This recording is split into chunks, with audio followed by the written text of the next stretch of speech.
Hey, this is Matt once again with about to another video, and this is a paid request for Andrew. Thank you so much for that. For those interested requesting any type of videos, feel free to send it either directly to my PayPal. I do have a Cash App as well. Links are down below in the info box, and I'll get to it as soon as I possibly can. So thank you for that. I did be pretty much any type of video if you wish to. And this time Andrew wanted me to check out the 2010 comedy She's Out of My League, starring Jay Baruchel.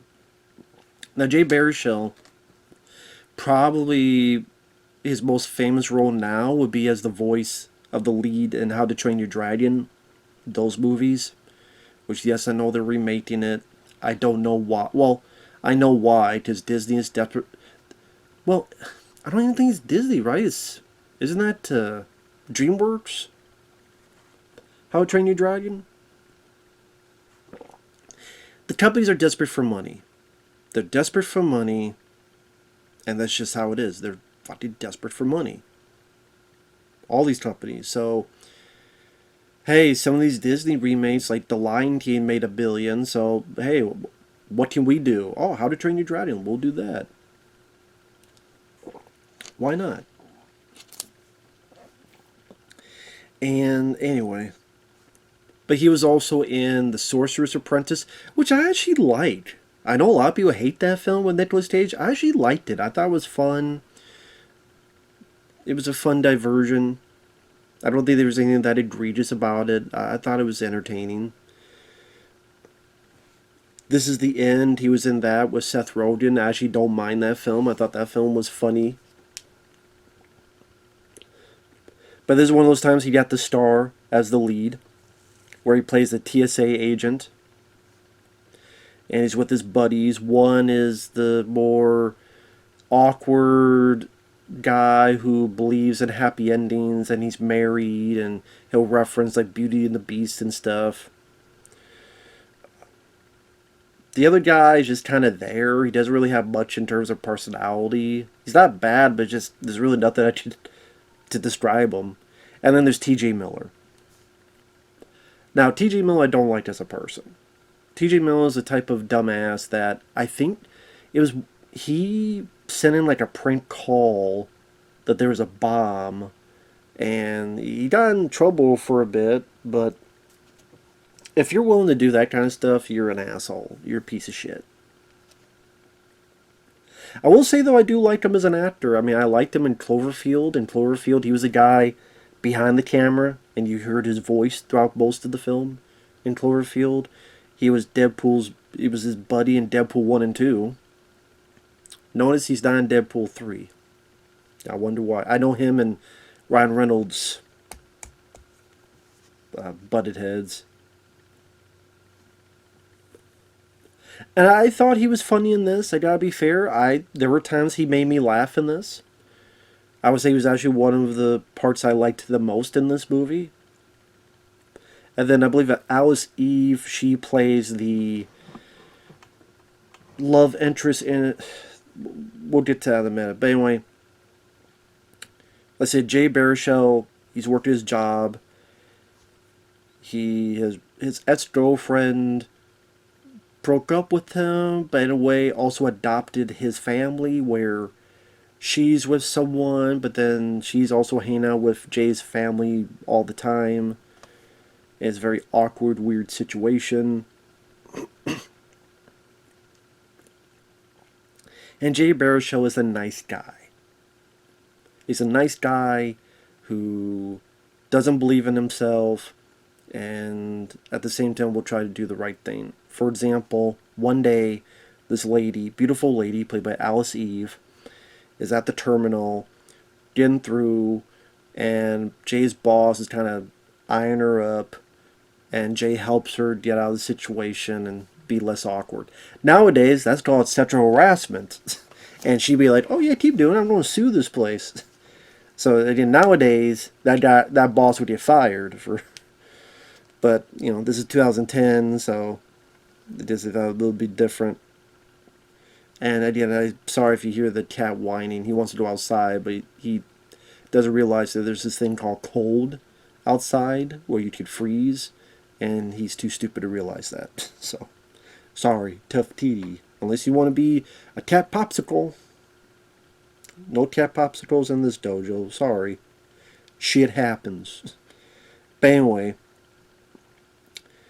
he helps her out. She loses her phone. She calls the phone because she's on the plane. He picks up. She's like, hey, the plane's taking off, but I'm going to be back in a day or two. Can you meet me here? He does. Gives her back the phone. The place that they met, this waiter who is the girl's sister bumps him, which then makes him bump into someone else. But he takes the blame. He's a nice guy. He just tipped out. She apologizes, and she's like, you know what? I'm sorry. You've been very helpful. You've given me back this phone. You looked out for my sister. You like hockey? I'll give you some tickets. Get tickets. They watch hockey. And throughout it, the two of them hit it off. And Jay can't believe it. Just as his friends keep telling him, and especially TJ Miller, you're like a 5, she's like a 10, she's out of your league, there's no way.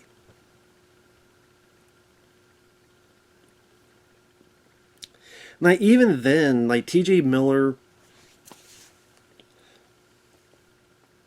I do like that he's not just a dick to the guy the entire time.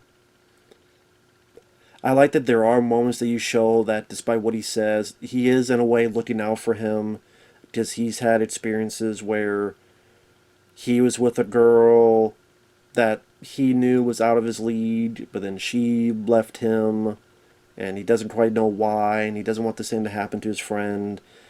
Or like there's a bit where they're bowling, and the guy, some other guy wants to take his turn in front of Jay, and TJ Miller comes up and goes, what you doing, huh? He's like, oh, fine. Come on, bowl. Fine then. You want to be a dick? Fine. So while the guy does it, TJ takes a bowling ball, sneaks up and tosses the ball to the other guy, so that bowling ball hits the other guy's bowling ball to go to the gutter ball. And Jay has to calm down the situation. I just like the bit where the wide shot where TJ gets the bowling ball and kind of slides it to hit the other guy's ball and screw it up.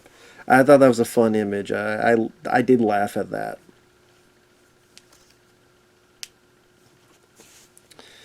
I mean, the rest of the movie is Jay and Alice Eve going out. They meet his family. They can't believe that she's with him.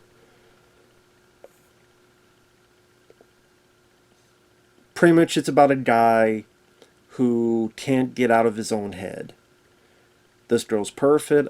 It just makes it to the point where he thinks eventually this will never work out. So he dumps her, and which just pissed me off because I'm like, you acted like a fucking idiot. Like, this girl, like, I don't know. I get what they're going with, but sometimes I'm like, God damn it, dude, you fucking pussy. Like, smack you right across the head with my dick. What the fuck are you doing? So sometimes Jay Baruchel's character was a little bit, not aggravating, but a little bit like, come on, dude, like, you got a lottery ticket, look at it. Look at the lottery ticket and go for it, you damn pussy.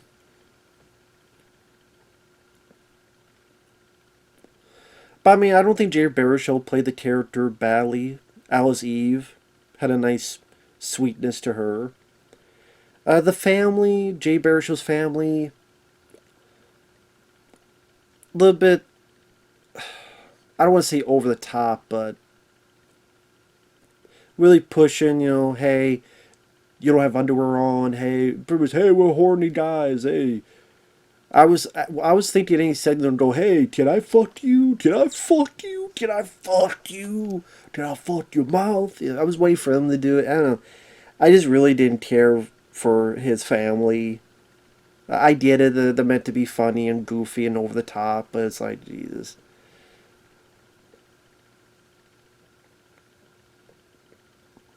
The one moment I did laugh at, to be fair, is Jay is playing hockey with one of his brothers, and they're going back and forth.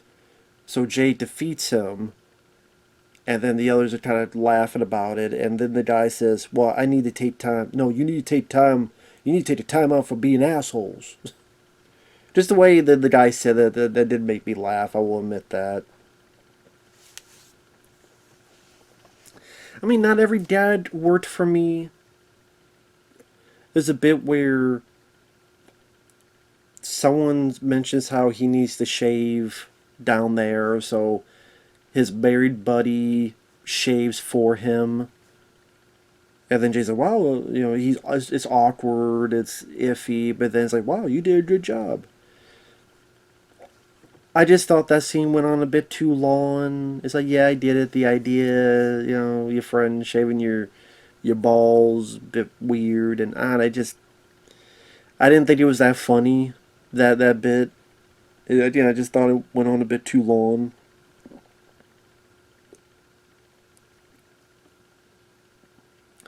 There's this guy who's a pilot who used to go out with her, and Jay is intimidated by his success because he wants to be a pilot, but he never got up to that point. And even though she keeps saying that doesn't matter, it's still in his head. Same with, he heard that she had a little bit of imperfection, but then it's just these little web in the toes, and he's like, "That's it?" And she's like, "What do you mean that's it? What, you're hoping that it has some deficiency?" I can't blame her, because he's being a little pussy about everything. And then she kind of says, "Yeah, I went out with you because I thought you'd be safe." He takes that the wrong way, dumps her, and I'm like, dude, you don't deserve this lady, man. You're too much of a fucking idiot. That's the thing. At times, I got so pissed at this guy, I almost want to say I didn't like him. Because, like, I get it. He wasn't being a dick about it. I get it. It's about low self-esteem that was prominent because of TJ Mill and others keep telling them it's not going to work out, it's not going to work out. So it's when you have someone who has such low self-esteem and people keep telling them it's not going to happen, that is something that's relatable. That is how that happens to a lot. So I'm not going to give the guy a hard time because I get what they're going for. And I think the actor did what he could with that part. But I will admit, there were times I was even frustrated at this guy. Like, come on, dude. She's ready. She's pretty much ready to have her legs spread out for you. Dive in, goddamn, be a muff diver. What are you doing?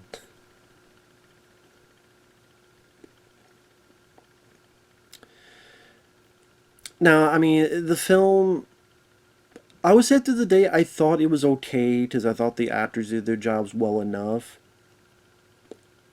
The finale, I think the finale I actually quite liked because I liked that T.J. Miller, he became pretty prominent in the finale of the film because he sees that Jay's going to go with his ex and he's not happy, and TJ's like, "No, this isn't how it should be." He goes to the girl that dumped him to ask, how come it didn't work out? And it was because of the same theme, because I thought you were good enough for me, but you didn't think you were good enough. So it was all about himself, him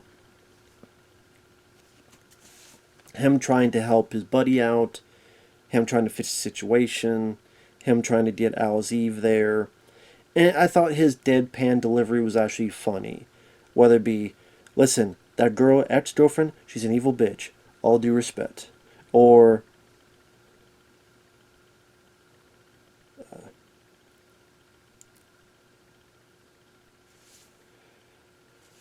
and like he's making fun of the family too, like these a-holes, and she's pregnant, and he got hair in the front, and just the weird way he's trying to make fun of this family. Or how the boss tries to stop him, and he's like, "Listen, I'll bite your chin off, I'll stab you with your confiscated scissors. Get out of my way." So that did make me laugh. And yeah, a little bit of slapstick where the ex-girlfriend's chasing after Jay and they're on this vehicle and one bounces the other off and things of that nature. It's not a comedy I would ever watch again. It's not a comedy that I thought was hilarious. Again, there are times where even I'm like, come on, Jay Baruchel, like, look the gift horse in the mouth. But I get what they're going with. I do.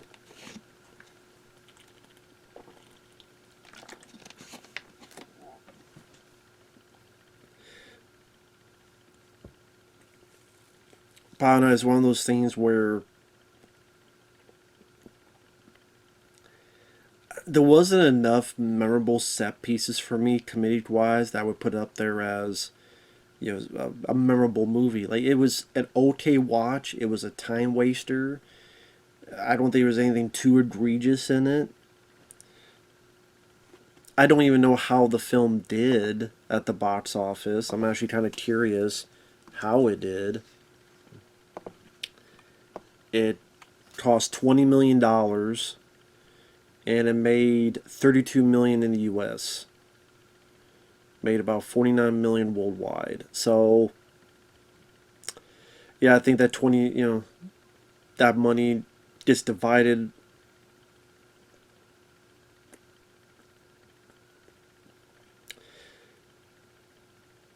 I don't know. It is what it is. It's a film that I don't love. It's definitely not a film I hate. I probably wouldn't give it a 6.4 out of 10 IMDb. I think that's a little bit high. I'm going to yell at this cat to shut the hell up in a minute. But, I mean, some may feel the end with the little chase slapstick is a bit exaggerated, a bit too much, but it is what it is. It's okay for what it is. I didn't mind it. I don't hate the film. I don't really know what else to say about it. I mean, the direction is typical. I mean, there's nothing about the direction that to really talk about. The other friends, I mean, the guy who plays the married guy, he's fine. A little bit of giddiness. Try to be happy, trying to hope that this will be the happy ending that his friend receives. Not that kind of happy ending, different, legitimate happy ending. T.J. Miller, again, he's a douchebag in real life, but I did laugh at him. He was my favorite character in the movie, I will be honest. And then Owl's Eve, very gorgeous, very sweet. Anybody, we'd all feel, if we were all Jay Baruchel's theater, we'd be lucky to have someone like that pay attention to you like she does. It didn't feel too fantastical. That, that like, what, this girl's gonna go for this guy? It didn't feel too fantasy sci-fi. Oh, that would never happen. It didn't feel too much like that. So, which that's the tough thing when you with this kind of premise is, oh yeah, I don't buy that at all. I wouldn't buy that for a second. No, I buy it enough. Maybe I bought it too much, and that's why I was pissed at Jay Baruchel for doubting himself too much. But again, that's the whole point. That's the whole story. Like I said, I didn't the hijinks with his family. At times it's like, eh. It's like, okay, I did it, guys. You never met a girl or a hot girl in your life. Relax. Put your boners away. But it was okay. I keep repeating that because I didn't mind it for what it was. So with that said, thanks for watching. Take care, and we'll see you guys later.